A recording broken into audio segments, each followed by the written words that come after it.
Hello, today is Friday, August 15th, and welcome to episode 489 of Fault Lines, the National Security Institute's podcast that gets you quickly up to speed 3 times a week on the national security and foreign policy debates shaking up America.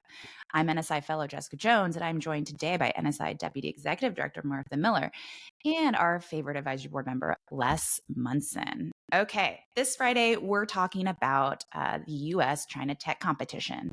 For years, U.S. export controls on advanced semiconductors have been at the heart of Washington's strategy to slow China's tech rise. So under first, Trump 1.0 and the Biden administration, we saw export controls used as a national security measure, restricting the sale of high-end chips, chip design software, and other critical tech to China. That seemed to continue under Trump 2.0, but this week we saw some announcements that there might be a pivot. In a deal that possibly stunned many, the White House granted Nvidia and AMD permission to resume sales of 2 AI chips to China. We've got both supporters inside the admin calling it a pragmatic trade trade-off that keeps American firms in the Chinese market while also making a little bit of money for the U.S. Critics raise national security concerns, including folks on the China committee who have, told the Trump administration to kind of rethink this move. And at the same time, we still have China using its leverage over its rare earth export restrictions and our U.S.-China kind of trade negotiations that have been going on. Okay, so Les, I want to first turn to you. Your favorite topic, trade and tech. What's going on? Is this pivot a big deal? What does this mean for, the sales of U.S. chips to China in the future?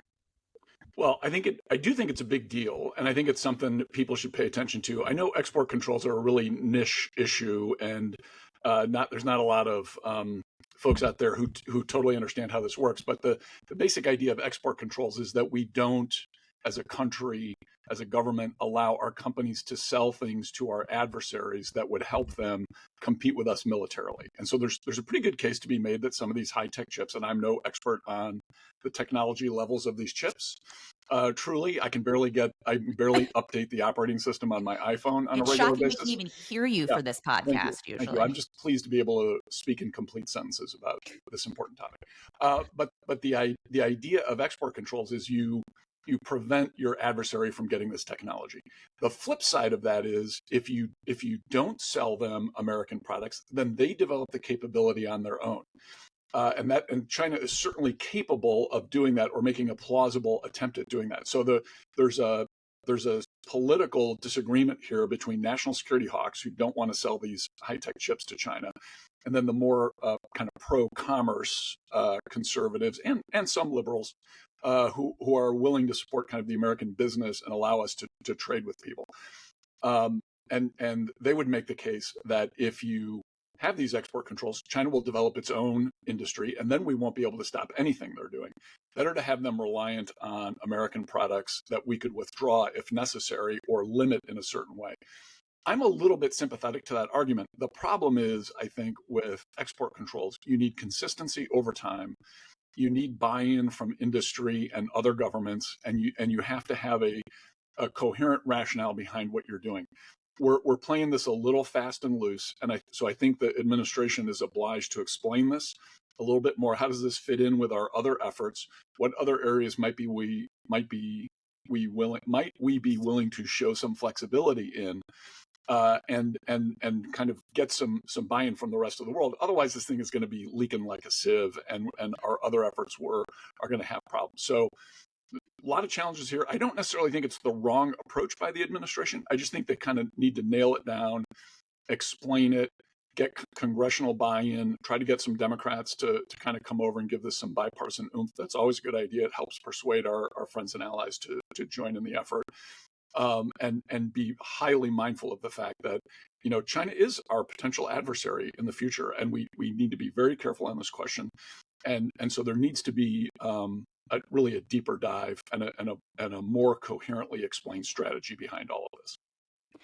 Martha, what do you think? Les brought up getting some bipartisan buy-in. What do our, friends and allies think? Like, what do you make of this announcement by the White House this week? Yeah, I agree with everything Lester just said. I mean, it's, I think particularly on the export control front, We need to, we need predictability. Businesses need predictability, but we also need to have a demonstrated and very clear, kind of compass on what, is acceptable and unacceptable to sell to our adversaries. Otherwise, what's the whole point of having an export control regime if you bypass it on an ad hoc basis? And it also weakens credibility when you go to allies to ask them to limit what they are selling to our adversaries. And it's something that we have actually done, time and time again, gone to our European allies saying, hey, you need to be more careful about what you, sell to the Chinese. You need to be more careful about your investments in China. Again, we come back to this transactional approach to national security and foreign policy, which is very, in a way, very Trump, but also, counter to what his administration was doing with regard to China in his first term as president. As we've talked about on this podcast several times already this year, there's a fair amount of confusion about where the Trump administration is when it comes to China. The other day we were talking about the tariffs on Chinese goods and what that might mean for American companies, but also in the bigger picture, what this different approach to safeguarding our national security when it comes to China. So, asking companies to do the right thing has not been successful. So coercing them in some way with tariffs and these payments, for example. But what was coerced here? Nothing, right? It's just, again, another sort of lack of clarity and lack of cohesiveness, it seems like, in the Trump administration policies towards China.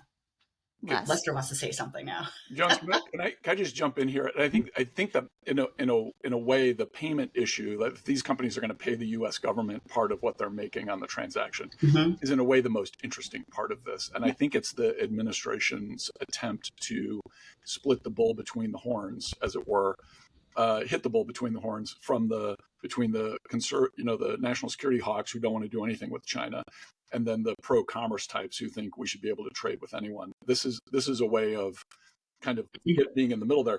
Neither side is really going to be happy about that. And the kind of the pro-commerce types are going to say, well, it's not really appropriate for these companies to be paying the U.S. government for, a policy outcome.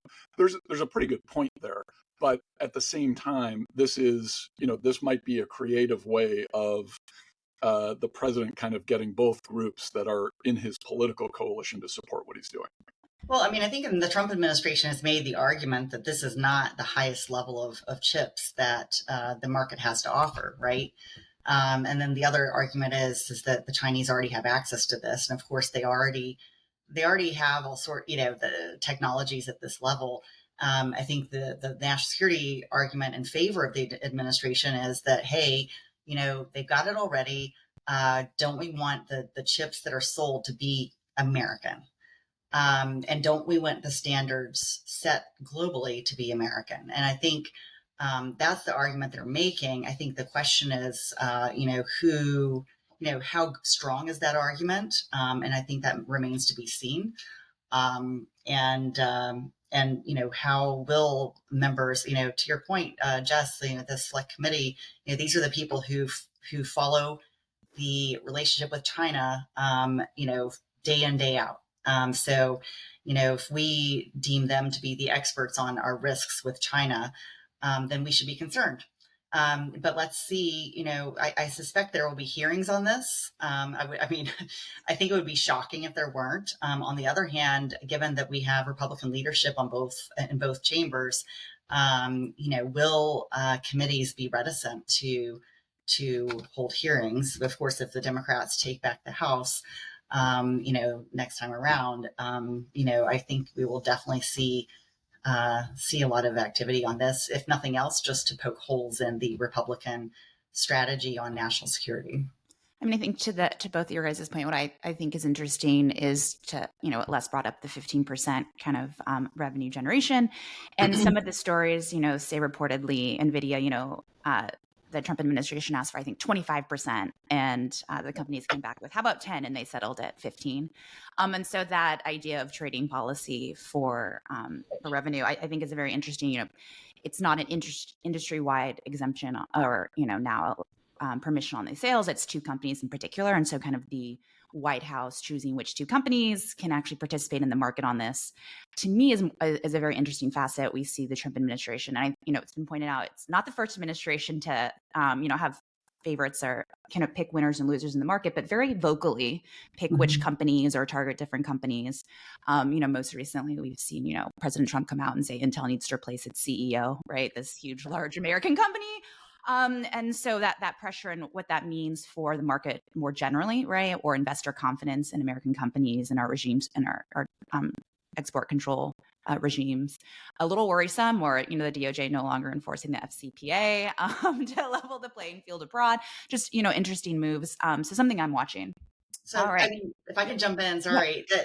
I think it's interesting. I think in Washington, a lot of times we think about the White House having so much power, and Washington having so much power. But if you look at the top companies in the S&P 500, Nvidia is like right there at the top, right? Mm-hmm. So in some respects, and Trump is, always watching the markets. And in some respects, these companies have a lot of power over Washington in the sense that, here we are, most Americans have all of their retirement savings in a 401k that is in the S&P, right? And so there is also this calculus of what are the markets doing. And if these companies are saying to the administration or to Congress, hey, we're going to have problems if we don't have this business, then, they don't want voters to say, hey, where are my retirement savings? Because right now the S&P is so heavily dependent on just very few, a handful of companies, American companies. All right, guys. I'm not sure 401ks are the most, uplifting fun Friday, but we'll go with that. That's a wrap. Thanks to Kelly Crowley, Keelan Wolf, Claude Jennings, and the NSI team for their help in producing today's episode. Join us again on Monday. Good weekend, everyone. August 18th for another episode of Fault Lines, NSI's podcast that gets you quickly up to speed on the national security and foreign policy debates shaking up America.